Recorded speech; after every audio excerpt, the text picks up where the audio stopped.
Hi guys. Took a second for my camera to start, so I was like, is it actually going? It is. Okay. So today I'm going to be doing something kind of different. You'll have to let me know what you think of this video. I thought it sounded like fun, but we'll see what everybody else thinks. So this may do poorly, so we'll see. So today I'm going to be reacting to some Screen Rant Lord of the Rings articles because they don't have a lot on Narnia. Did I just do a Narnia video? No, I filmed an Narnia video and then I realized I filmed it poorly, so I have to retry to do it again later. I was not going to try again then. I was so upset with myself. I needed to screen record, and I screen record on my iPad in a program that makes you have to pay to export it. And I got really mad, and I wasn't going to try again. So I have to redo that one. But anyways, so we got Lord of the Rings, though, today. Screen Rant, I feel like, is kind of known on the internet for being kind of dumb sometimes. And so I have, what do I have here? 7 articles? Yes, I have 7 articles here that are Lord of the Rings related. And as y'all know, I feel like I am something of an expert on Lord of the Rings. Maybe not the most expert person in the world, but I know a lot of stuff. So we'll see how bad these articles are. First one is Morgoth's 10 most powerful followers in the Lord of the Rings. Now, I presume that this is including characters not just from Lord of the Rings. Okay, yeah, it's not. So the top couple should be Sauron and Gothmog, who is the chief of the Balrogs. I think that's Gothmog. Now I'm second guessing myself. And Calagon the Black should be in there. So we'll see who these people are. So already, if we're talking about powerful, and number 10 is Ulfang, the Easterling chieftain, I've got a problem because maybe I'm not understanding what you mean by power. What I thought you meant by power was like the strongest. And a human chieftain is not someone I thought. But I mean, he is bad. Um, huh. I'm just skimming the article to make sure that they are actually getting the elements correct. Because here's the thing: a lot of times, also, they just don't know what they're talking about. I read one article one time. Why? Let's see, it was like why Tom Bombadil is the Witch King, and I was like, there are. Can I unpack? I had no words for how awful that idea. Even if you know nothing else about Lord of the Rings, I think even if you've not even read the books, if you just know who Tom Bombadil is, you're like, well, that's the stupidest theory I've ever heard in my life. Yes, yes, it is. I could go into why that's so stupid, but I'm not going to right now because we're on another list. But anyways, they got similar. I mean, it's right. It's not in depth or anything. Anyway, so 10 is Ulfang. Not who I would have put, but fine. We'll see who else is on the list before I actually evaluate it.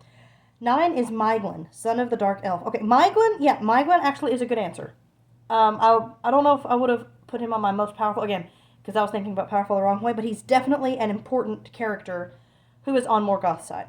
Okay, 8, Thuringwethil. Yes, okay, she is a good answer.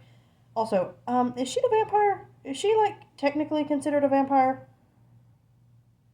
She's a shapeshifter, according to this, and I think that's right. I'm not actually sure. Um, Again, I'm not confident on that, but that sounds correct that she's a shapeshifter. It could just be fanon that she's a vampire. It probably is from some early draft, because I'm pretty confident vampire was used. So she's probably from some early draft called a vampire, because early drafts are cray-cray. Okay, next is Karkaroth. Okay, Karkaroth, yes. Karkaroth is a great answer. Honestly, he probably should be higher than 7. So, Karkaroth bit off Baron's hand when he was holding the Silmaril. Yeah, he's definitely very powerful. He killed Huon, the Hound of Valinor, but Huon also killed him. It's complicated. He also is the only one to ever breach the Girdle of Doriath, which is a big deal. But it was because of the Silmaril. But anyway, long story short, yeah, this is a good answer. 6, Gothmog. Okay, Gothmog is one I said at the beginning. He's the Lord of the Balrogs. Kind of surprised that the Lord of Balrogs is only number 6. Yeah, okay, see, 5 is Durin's Bane, which he's also a Balrog, but I think Gothmog would have been stronger because he was the Lord of the Balrogs than Durin's Bane.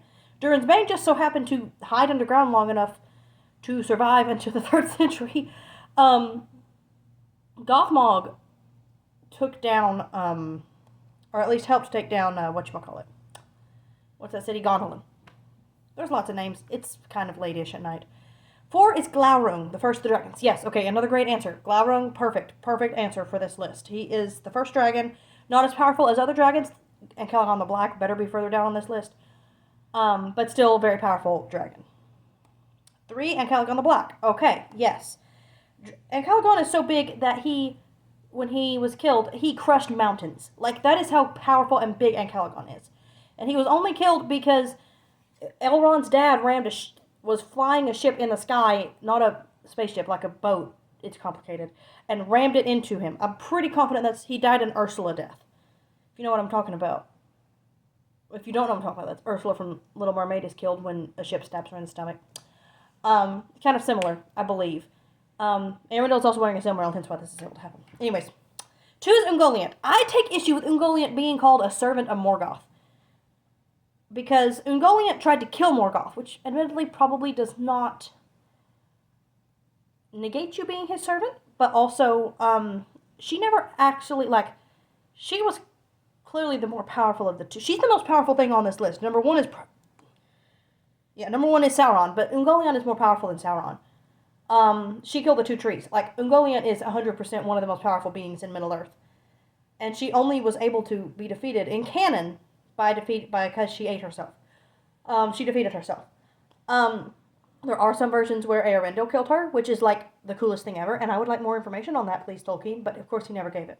So anyway, okay, so number 1 is Sauron, sure, whatever. If you're counting Ungoliant definitely needs to be number 1, but Sauron being number 1, I would agree with that if you're not counting Ungoliant. So this is a good list. Again, considering everything else on this list, I really don't think that Ulfang belonged. He is clearly the odd one out here. But yeah, not an awful list. I would have probably put Draughlin, the other werewolf, on this list here. That's probably what I would have done. I would have put him there. That would have probably needed a reworking of the list, but hey. But yeah, everything else is kind of fine. So not the worst list ever. I would probably give this list, I think I'm going to rate all of the lists. I would probably give this one a 7 or an 8. This is actually pretty good. Okay. Next is, let's let it load here. The most powerful Maiar in the Lord of the Rings. 10 most powerful Maiar in Lord of the Rings ranked. Okay.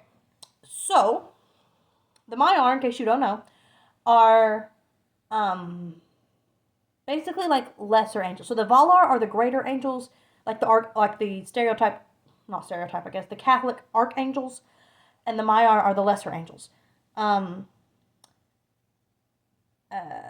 is a Maia, Gandalf is a Maia, Saruman is a Maia, Radagast is a Maia, the Balrogs are Maiar. Yeah.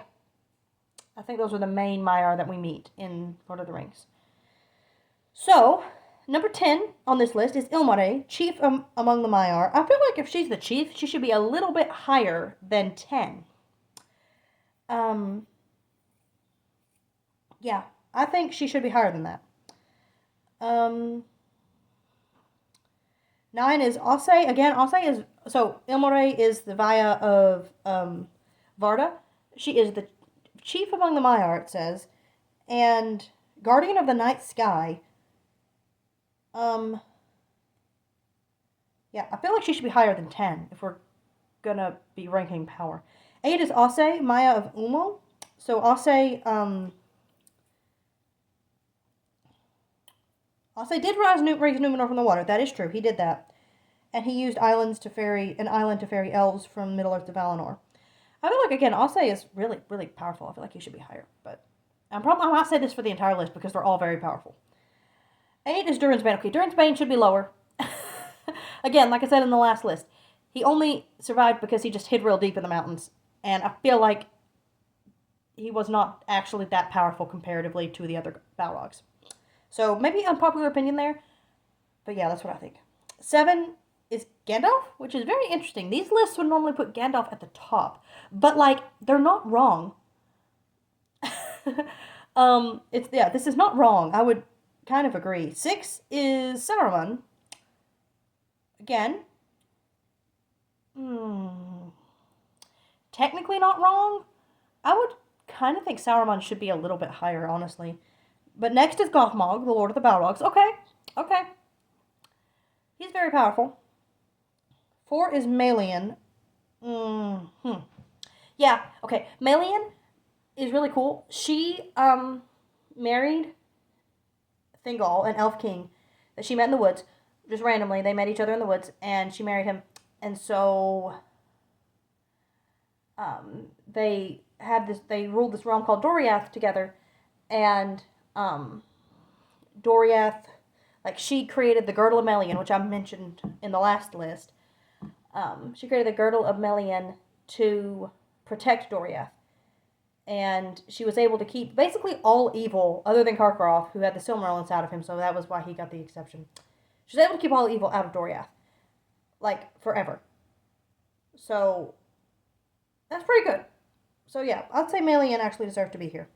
3, Eonwë, Herald of Manwë. Yes, I don't know how many people should be higher. Oh, well, Sauron at least is going to be higher than Eonwë. Yeah, Eonwë led the armies of the Valar to Middle-earth at the end of the First Age to conquer Morgoth. So yeah, Eonwë deserves to be here. Sauron is going to be up here somewhere, and then I don't know who else is going to be on this list. I'm trying to think of somebody else who would be here. The list is not loading, so 2 is Arion. Okay, Arion, the one who drives the sun. I really feel like Tilion should also be here then, if Arion is going to be here. But Arion was, like, really powerful in that she glowed so much. Like, before even she drove the sun, like, most elves, at least, couldn't look at her. So, okay, I guess that's fine. And then number 1 is Sauron. Okay. Yeah, Sauron being number 1, I'm not mad about. Alright. Probably need to pick it up a little. So, next is... Alright, next article is 10 most underrated Lord of the Rings characters. We all know they're going to have Sam as number 1. Even though everyone says that, so that means Sam is not actually underrated. Like, I love Sam. Sam is incredible.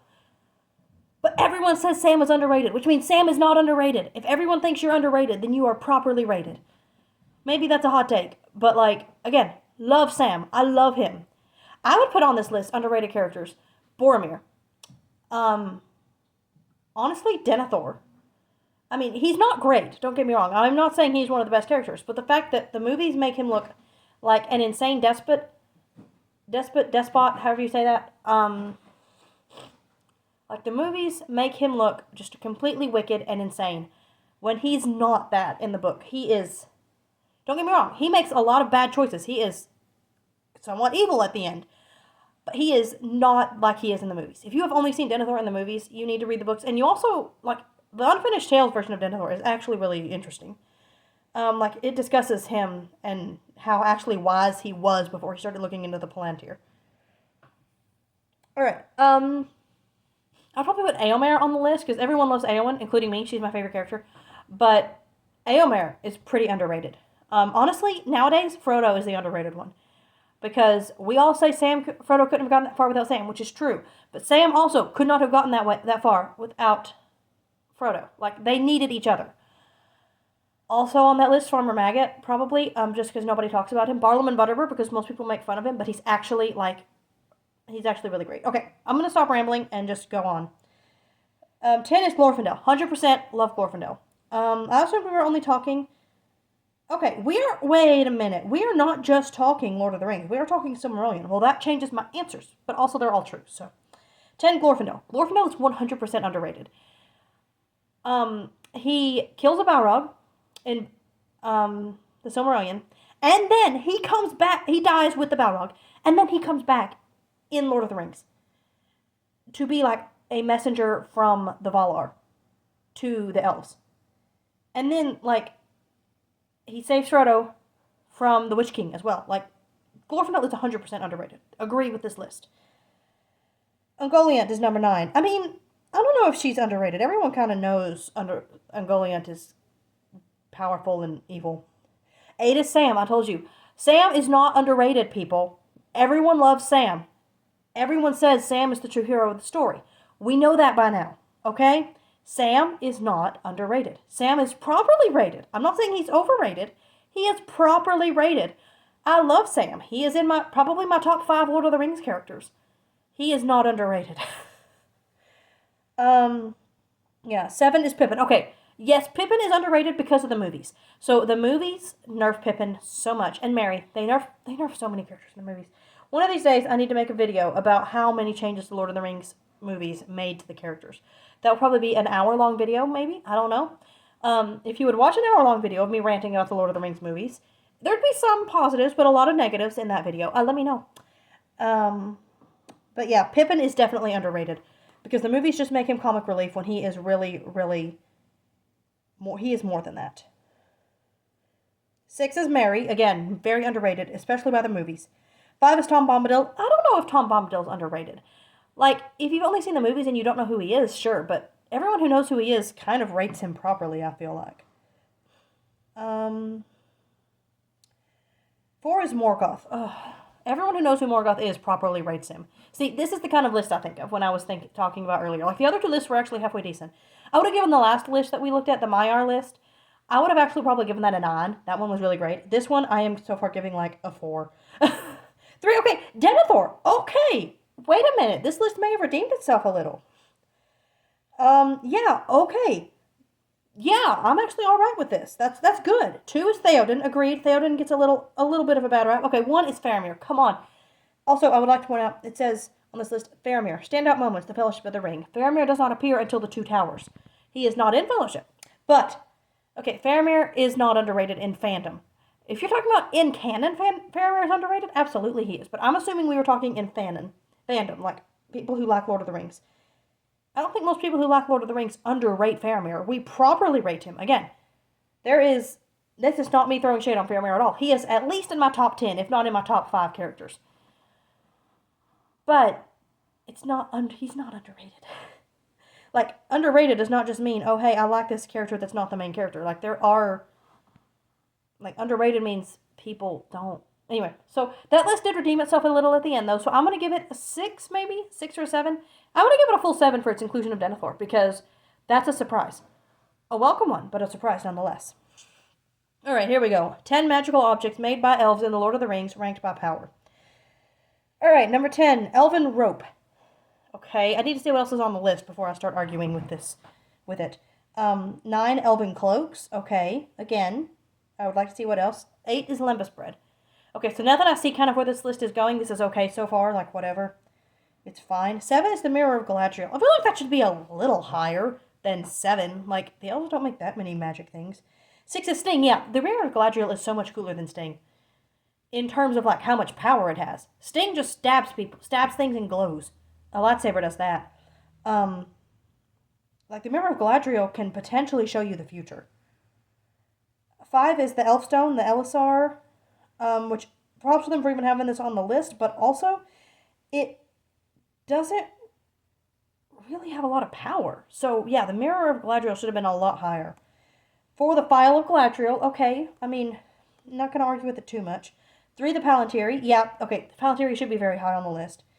2 is the Silmarils, and 1 is the Elven Rings. No. Switch those two.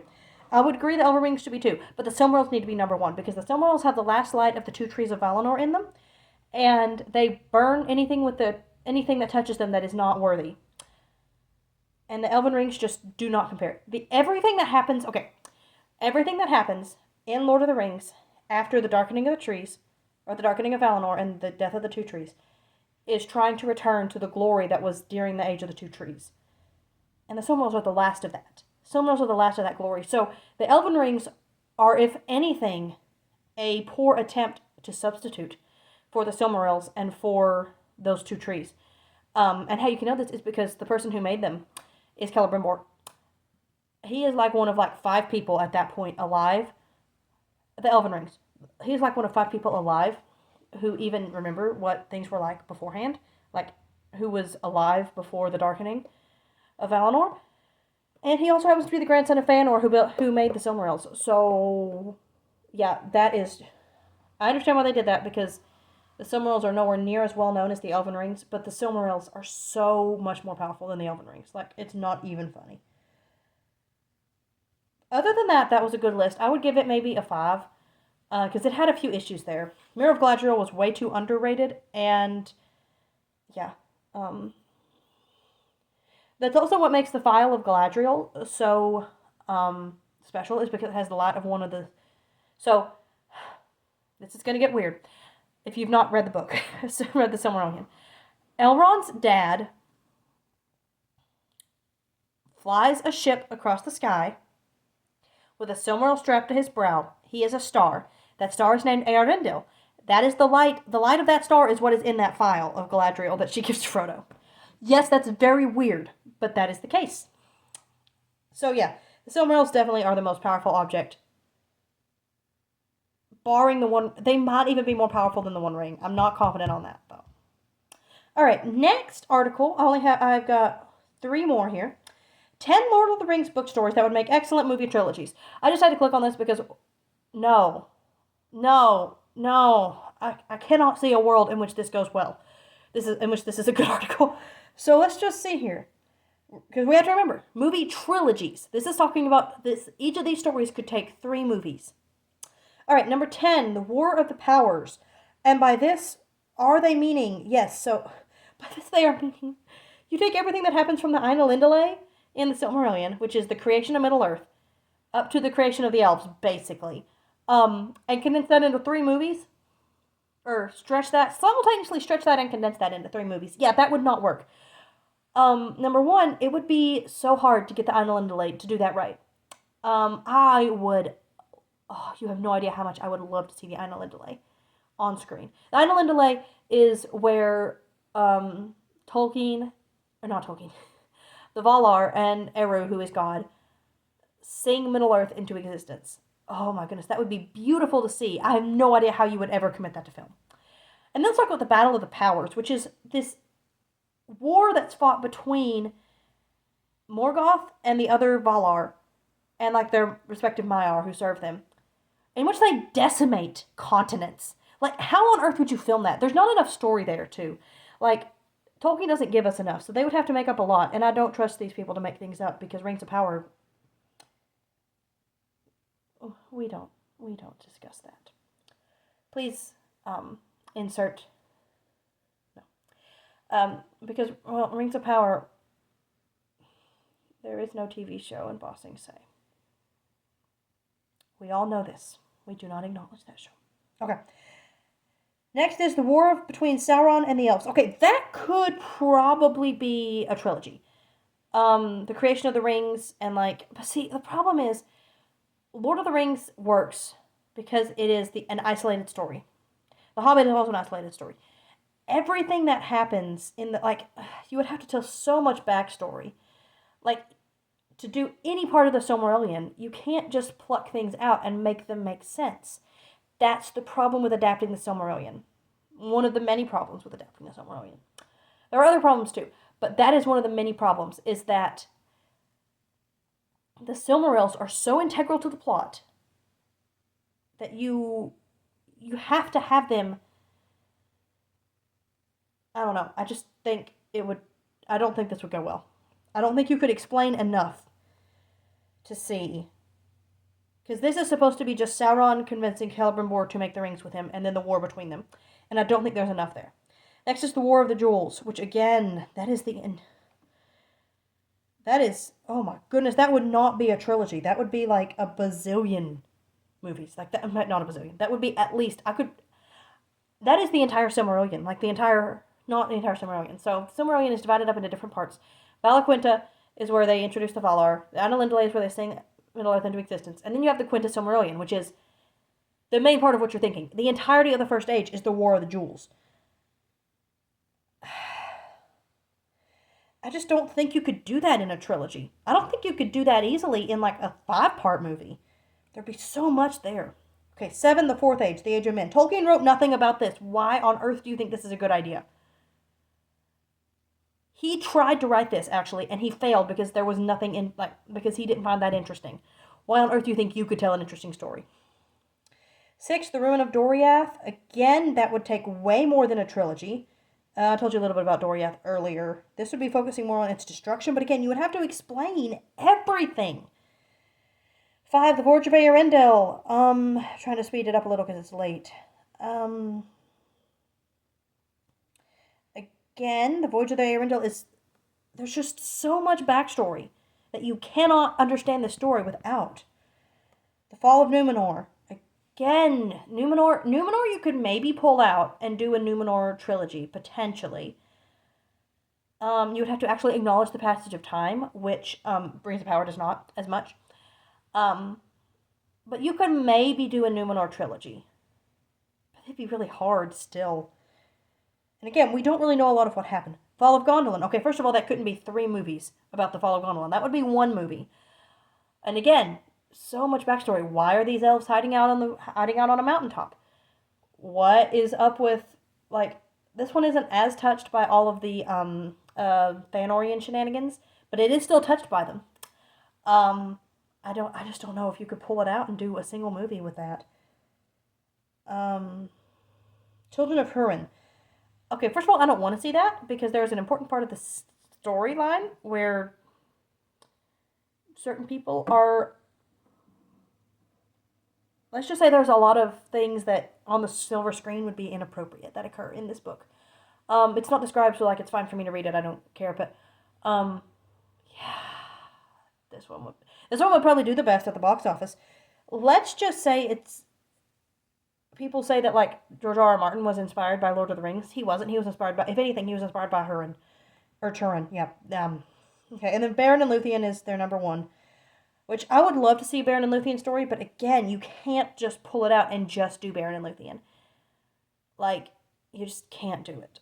There is so much backstory there that you have to understand it. Like, it's not like Lord of the Rings, where Lord of the Rings has this huge backdrop behind it. And you can know it or not know it. I think you cannot fundamentally understand Lord of the Rings without understanding everything else, or Beren and Luthien without understanding everything else that's happening in the Silmarillion. Alright, next is Sauron's 10 most powerful servants in Lord of the Rings. We're going to go fast. Captain Shagrat, sure, whatever. He's Uruk chieftain, whatever. Captain Gorbag, again, another Uruk chieftain, whatever, yeah. Bolg of the North, okay. Sure, Bolg, I guess. I guess he's powerful. Azog the Defiler was not alive in Lord of the Rings or in The Hobbit. He was killed way earlier in the books. Captain Gothmog, who does not have a name in the movie or in the book.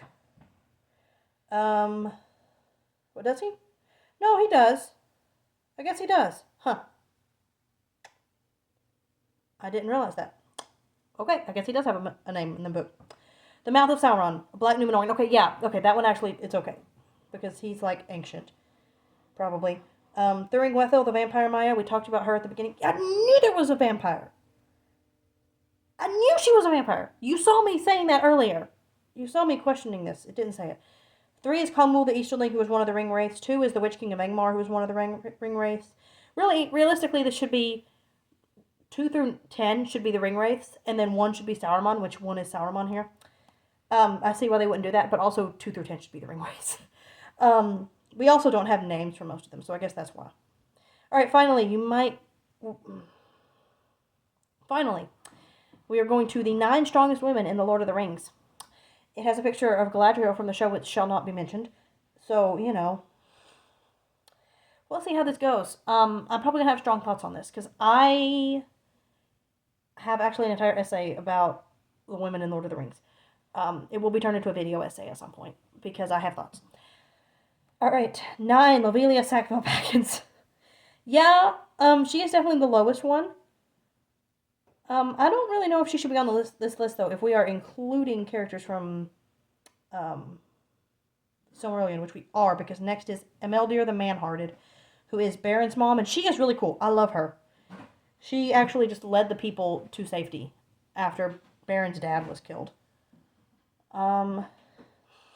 Next is Idril. Idril is, like, really cool.